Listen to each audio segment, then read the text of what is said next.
Hey y'all, so my name's Kaitlyn McNeely, And I'm Reagan Childers. and today we're just going to present to you guys the confirming section of our final project, and we're also going to explain a little bit about the exploring and the testing section that we started off with to get to our confirming part.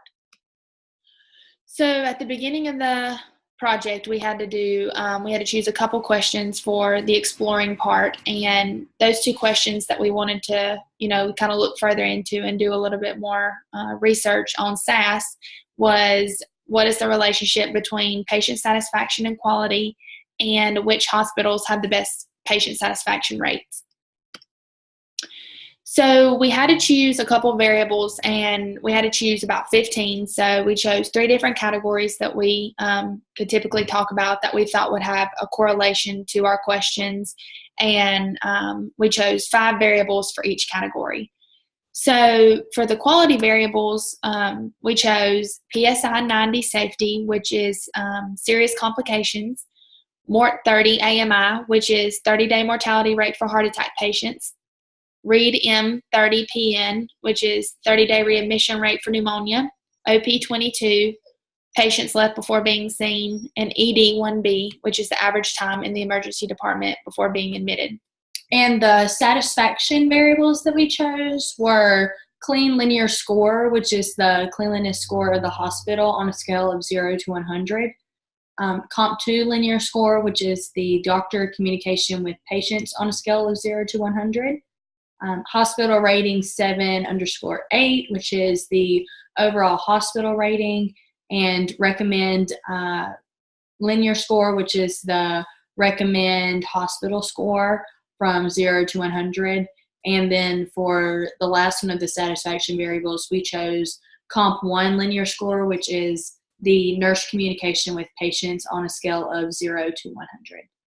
And the last category that we did out of the 3 were demographic variables, and we chose for our 5, we did type of hospitals, discharge per bed, which were the discharges per bed in the hospital, owner of the hospital, region the hospital is in, and the bed size, which is the number of beds staffed throughout the hospital. So for our first section, which was the exploring section, we had to do a couple univariate analyses, and for those, we chose to do the cleanliness and serious complications because that's the relationship that we're wanting to kind of correlate between each other for our ending hypothesis. And basically, we got a couple numbers to explain to you guys, and also our bar graph. So the mean for all this data that we found on SAS was that there was a mean of 87.17 with a standard deviation of 3.88. And the N value kind of in the middle is about 3,576, which is just the number of hospitals that we collected the data from. And as you can see, the bar graph is not perfectly skewed to the left or the right. So there isn't really any kind of distinction there, but if we had to say it is more skewed to the left than it would be the right.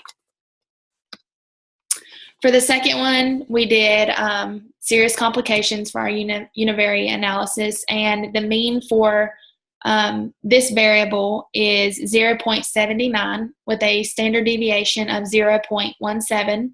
And the N value for this variable is 3,260, which again is just how many hospitals we ran the data through.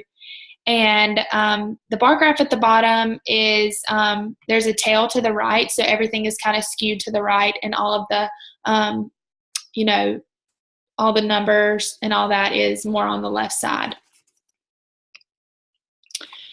So for the second portion of the exploring, we did bivariate analysis also of all of our variables, and we wanted to choose this one, which is the cleanliness versus PSI 90, which is serious complications.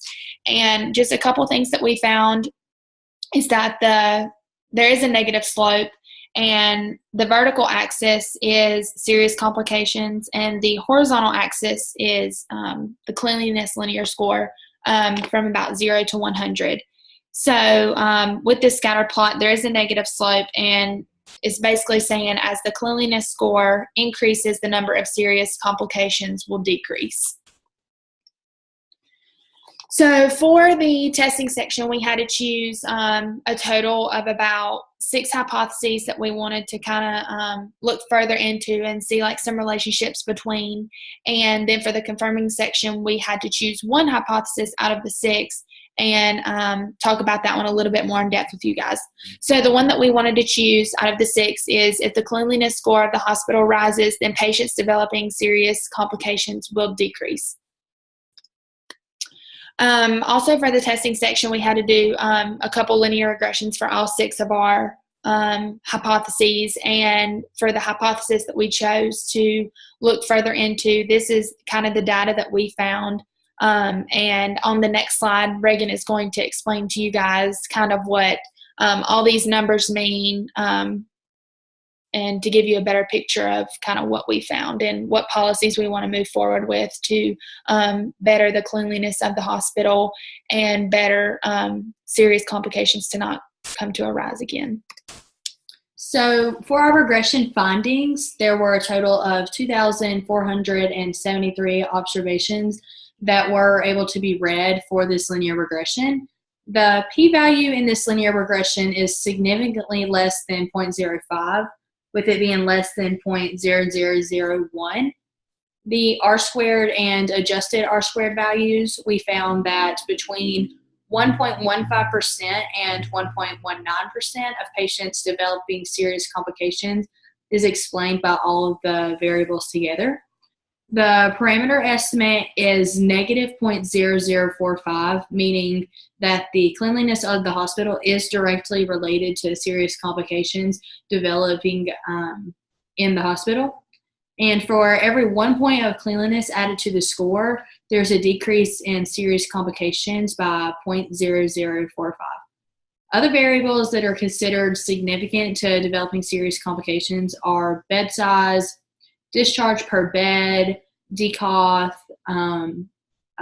medical school affiliate, the tech index, and the payer mix days.